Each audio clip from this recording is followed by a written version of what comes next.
We're back, gamers! How many of you guys are 90s kids? Yeah, well, even if you weren't a 90s kid, you can now head over to archive.org, aka the Internet Archive, and play any of the 2,300 MS-DOS games that they just added to their site. It's a lot of DOS. So the Internet Archive has been steadily adding old games to their collection for a little while now, and a few months back we told you about the 900 coin-operated arcade games that they added. Yeah, but now from the comfort of your browser window, you can play classics like Wolfenstein 3D. Oh yeah. The Oregon Trail, the two versions of the Oregon Trail. Bust a Move. Prince of Persia. And tons more, but I just Leisure played a Suit Larry. little quick game of Leisure Suit Larry. I highly recommend it. You might have to Google the answers because their version of a age thing is testing people, but the questions are like 30 years old. You have to take a test to play the game. Yeah. It's a little silly. If you want to get laid in a video game, there's your start. The thing's basically a DOS emulator. You can't actually save games, and unfortunately a few games such as Duke Nukem 3D have already been taken down because they don't fit the Internet Archive's copyright exemption. But who cares? This is still awesome. Yeah, it's really cool. I saw Aladdin on there. That's another great game. I just played about 30 minutes of Oregon Trail. Joel is dead. Yeah. Ricky is very sick. He's Super getting bitten sick. by snakes. Yeah. I don't know how it's gonna turn out. Bad times. But if anything, just go spend 10 minutes playing DOS games just so you have some perspective next time you complain that next-gen games suck. You guys have had it too easy Got these it days. too dadgum easy these days. I tell you what, we Yeah. used to have to play games in the snow.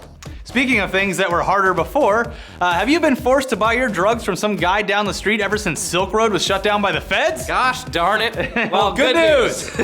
Silk Road is back and has abandoned its previous relationship with Tor for what it's claiming to be an even more secure service guaranteeing anonymity and safe transactions. Okay, now we're going to assume that you don't know what Silk Road was, or that at least you're pretending not to know. So we'll quickly bring you up to speed on what it was and why it was shut down, even though it should be obvious. Yeah, so Silk Road launched back in 2011 and was basically an internet black market where you could buy anything from guns and ammunition to illegal drugs like cocaine, ecstasy, heroin, and even weed using cryptocurrency like Bitcoin. Yeah, it was initially available via Tor, which is software, basically a browser that lets you browse the internet anonymously.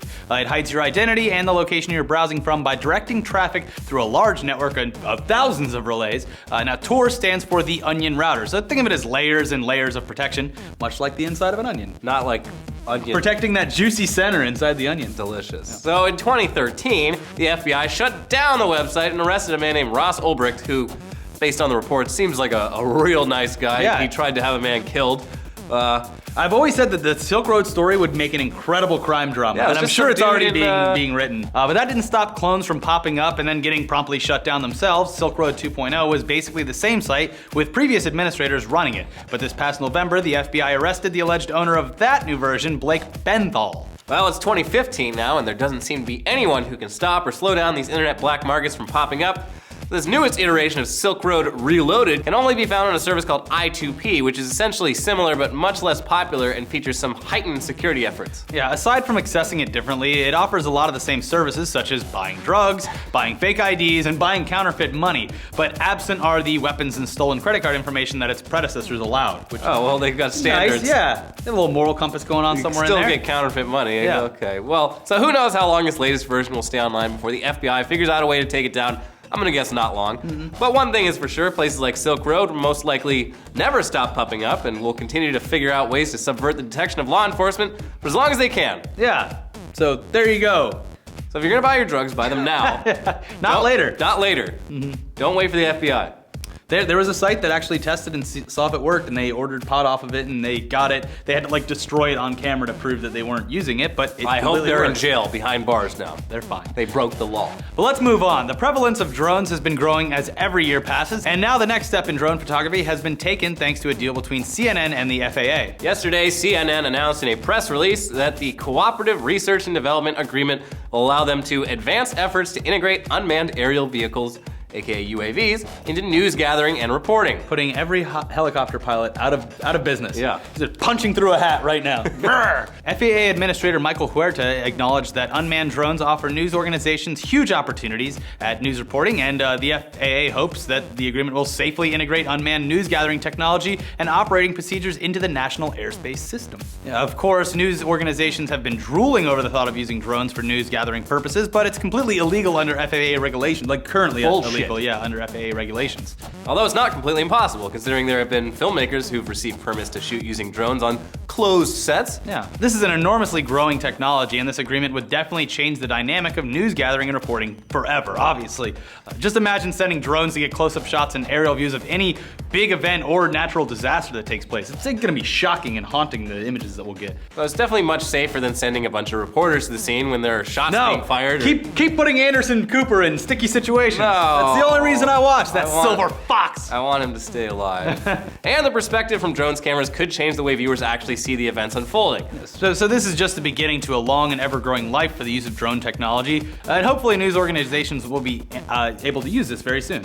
I hope so. Yeah. So another awesome technology that can be huge for the everyday consumer is real-time voice translating. Yeah, we previously mentioned Skype's new feature that could detect your language in real time and translate it from English to Spanish or vice versa. And when this announcement was made, it was pretty amazing to see it play out in their little promo video with all the little kids talking to each other. Yeah. And now Google's looking to pick up their real-time translating technology even more. Yes, automatic spoken language detection is already part of the Google Translate desktop app, and they have translation features in Google Chrome. But now they're really driving to bring the features to mobile devices, which could be huge. Yeah, You're so out of town traveling, just hold the phone up in between two people. Let the phone do the work. Yeah, exactly.